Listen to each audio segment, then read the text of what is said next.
Every Saturday at this park in Brooklyn, about 100 people come to pick up fresh produce. The vegetables are brought in from a small farm about 100 miles north of the city. It's just so fresh, like the food is picked either the night before or this morning. But no money changes hands because this is not a farmer's market. It's a CSA, which is short for Community Supported Agriculture. The people have paid in advance for a share of the season's harvest from a small farm.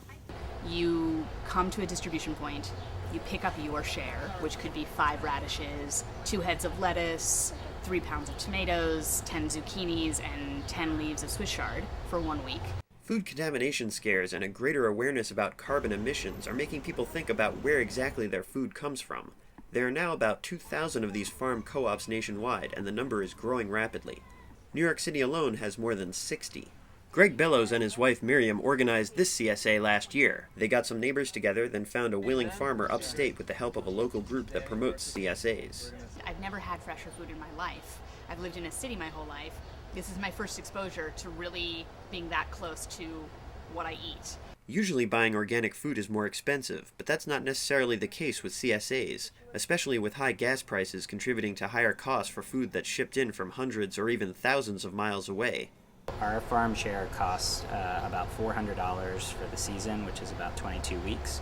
So that works out to about $20 a week, and each person's share is enough food to feed a family about 2 to 3 people. So $20 a week for getting a lot of fresh organic vegetables that's really high quality. I think it's a lot cheaper than what you get in a grocery store.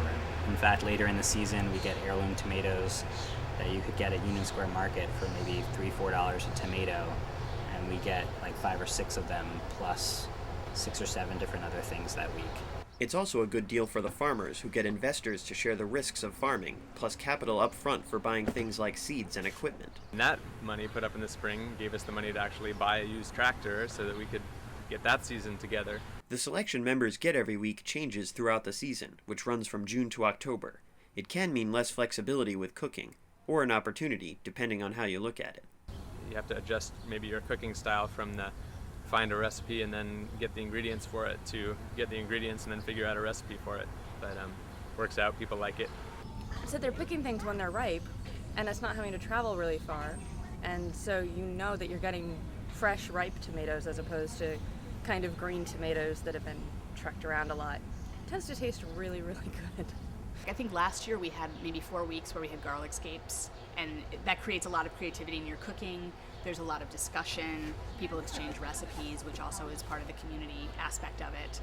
Indeed, for many members, CSAs are about more than just the food. A big draw is the personal connection they make with the farmers and with the farm itself.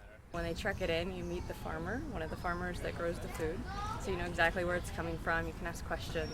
We have several events each year that we encourage members to come up to. A couple of them to help us out and help build community.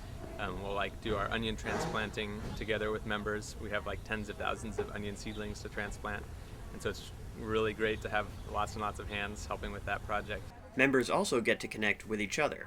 It's given me a much bigger sense of being part of my neighborhood and the community. In October we just have a party. We just have a lot of fun and games and pumpkin picking and pumpkin carving and cooking food and celebrating.